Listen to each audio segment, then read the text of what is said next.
How do you like it? How do you like that I'm so close to your face right now? The way I have positioned this tripod is just downright terrifying. It seems like it's gonna fall any second now.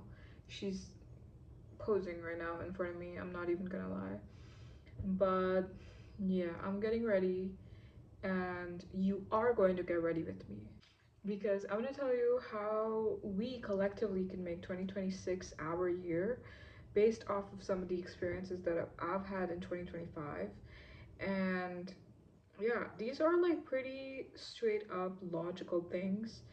Some of them are things you can do, some of them are mindset shifts. I'm gonna give you 4 things that you could do to make it better, and then at the end, I'm gonna give you one bonus tip because I am just benevolent like that.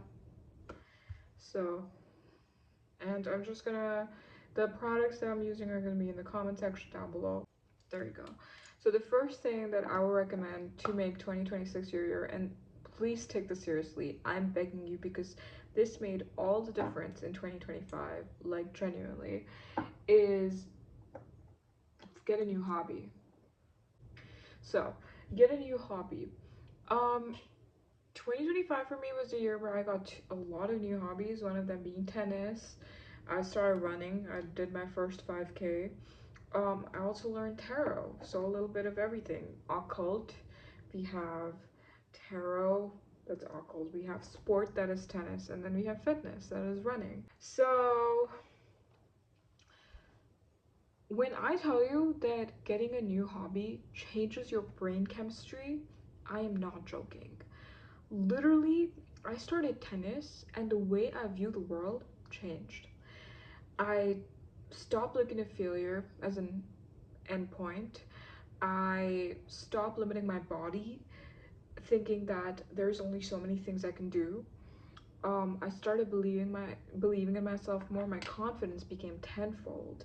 In fact, my confidence increased so much that I got so many of my friends, like I got 2 of my other friends joining me in tennis, and now I went from being one of those people who was like, let's just hang out, let's just sit and talk when I met my friends, and I went to being a person who, let's go play pickleball, or let's go play table tennis, or let's go play something, let's move when we're hanging out, let's go for a walk. And it's just made such a huge difference, not only in my physical health, but a huge load in my mental health. And one more thing that happened because of tennis is I started waking up early. So you don't have to join a sport. When I say get a new hobby, it could be anything. You could learn horse riding. You could learn tarot, like I did. You could actually learn a sport. You could learn trapeze. I saw these girls on Instagram like practicing our free will and learning trapeze, and I thought that's so cool because none of us ever just think of like odd things like that. We think hobby, and we directly correlate it to some just specific hobbies that are always out there. Right now they're trying this Pilates, but you could do so many. You could learn mosaic. You could do so many things. I went to a mosaic workshop end of 2025, and it was so much fun, but I'm not patient enough for that. But that could be your thing. So yeah, try new hobbies, and I guarantee you, don't go into it thinking that, oh, I'm gonna become an expert at this hobby. Go into it with the sheer curiosity of a learner. Go into this treating it like an experiment, more so. I put this sentence on my vision board: treat everything in your life like an experiment. Go into it literally blind and try it. Give yourself 3 months.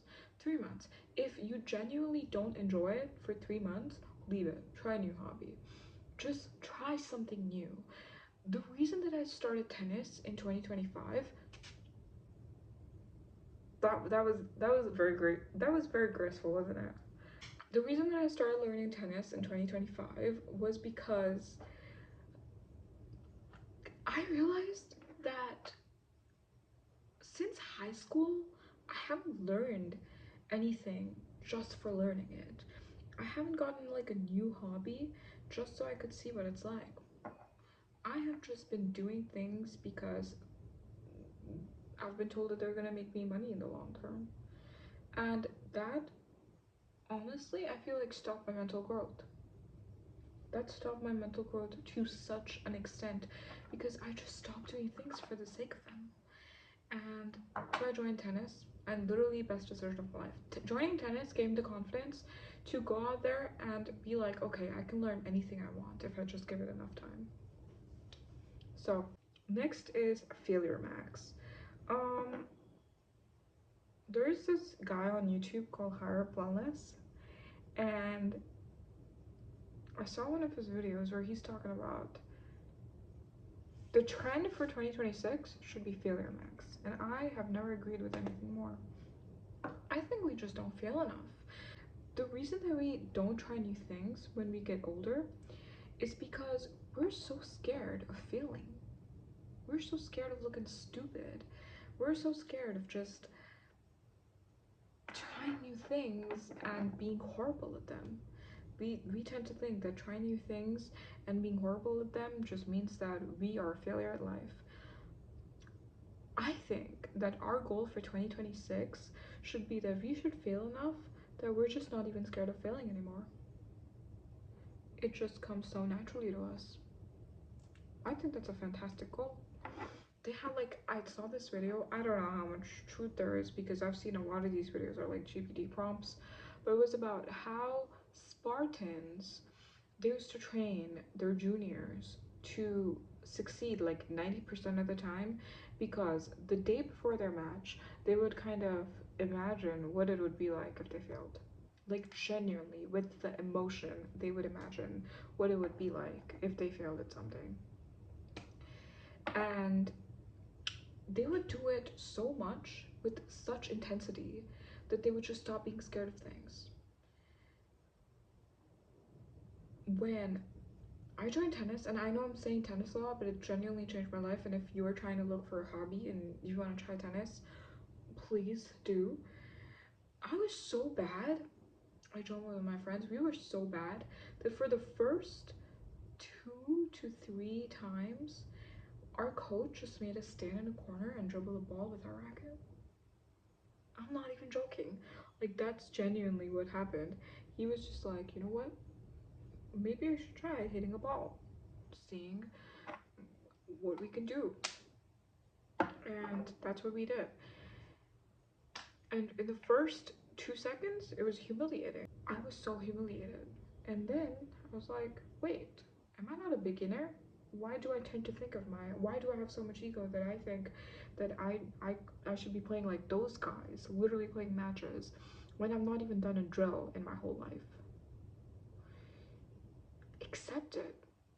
I feel like sucking is so good. Be bad at something.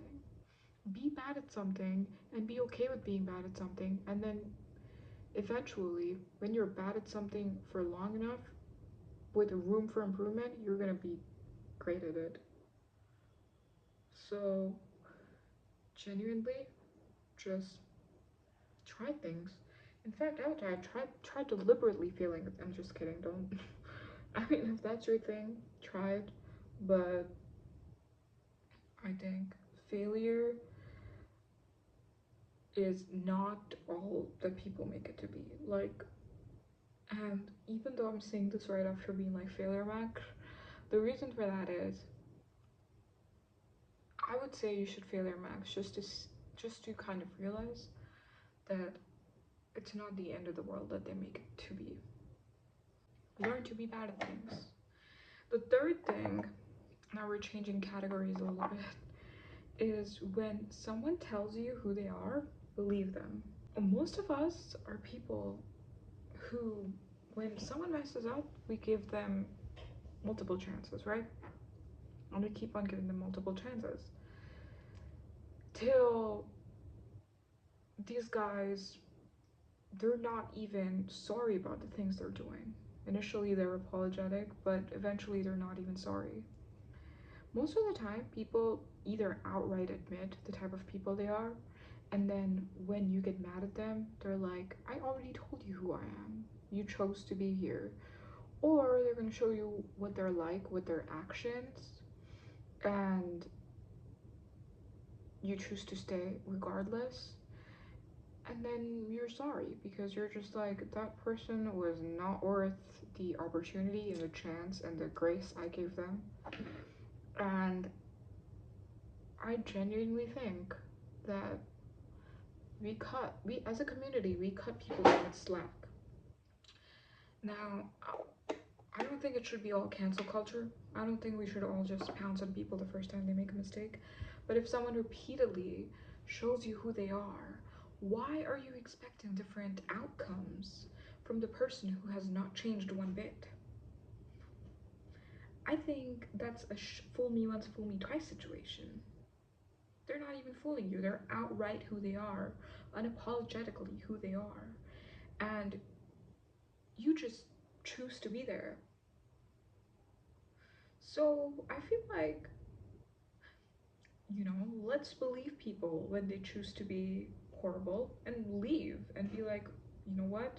This is not something that I want to be with. This is not something that I want in my life in the long term. I think that that makes a lot of sense. The fourth and the final point before the bonus point is gaslight yourself into thinking that you're having fun. This is going to make such a huge difference, and this goes hand in hand with the failure in the new hobbies point, okay? Sometimes when we try things, when we try new things, we keep on focusing on being good at them. We keep on focusing on being the best we can at them. When in reality, I think we would be in such a better situation if we just decided that, you know what, I'm fine being horrible. I'm fine being horrible at this as long as I have fun. And kind of stick with that, have fun. If you listen to one tip out of all the tips I've given today, I would strongly recommend listening to this one. We've all taken too many things too seriously. We've all taken life too seriously, especially as we're going into adulthood. And I think you need to learn how to have fun. That is how we're gonna make 2026 your happiest year yet. And I genuinely believe that. I came out of 2025 a healed person.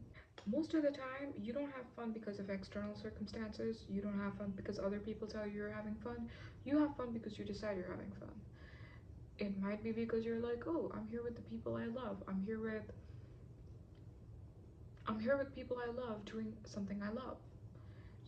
If you're with people you don't know, doing something you don't know how to do, just gaslight yourself. Just be like, oh, these are just new people that are eventually going to be my friends when I continue sticking to this hobby. The bonus point and the final point is make it about you. Make yourself the center of your life. Put yourself in a pedestal. Don't lead your life based on the expectations of other people. Don't lead your life based on what other people think about you. And this is something that took me a really long time to overcome, and I'm still trying to overcome it. Consciousness, being conscious about who you are, only comes because you keep on thinking about other people. This 2026, this year, instead try to find out who you are, focus on who you want to be, focus on your goals, your boundaries, your priorities, and stop with all this self-deprecating BS. Stop convincing yourself that you're too old, or that you don't have any friends to accompany you to do something, or that you're going to be really bad at it. Just be bad at it. Just think about it. When you go do things, new things, are you ever focusing on people around you? You're only focusing on yourself, aren't you? You're not looking at, oh my god, that person, he's too old to be here. Never in my 23 years of living have I done that. No one cares about you. Why are you caring about other people? Make it make sense. It doesn't. Just stop. Make it about you and always think about you. I'm not being I'm not saying be a selfish prick. I'm saying that if 80% of your time is not spent thinking about how you're going to improve yourself, how you're going to make this day a good day, how you're going to learn something new, how you're just going to be a great version of yourself, how much you love yourself, even, then what is the point of your life if you're spending it behind other people? Use your life on you and have a great time doing it. I'm someone who loves doing makeup, I'm someone who loves yapping, and I'm gonna continue doing that. Finally made a YouTube. I'm listening to my own tips for the first time. So please subscribe if you're interested in stuff like this, and I hope to see you next time. Bye bye.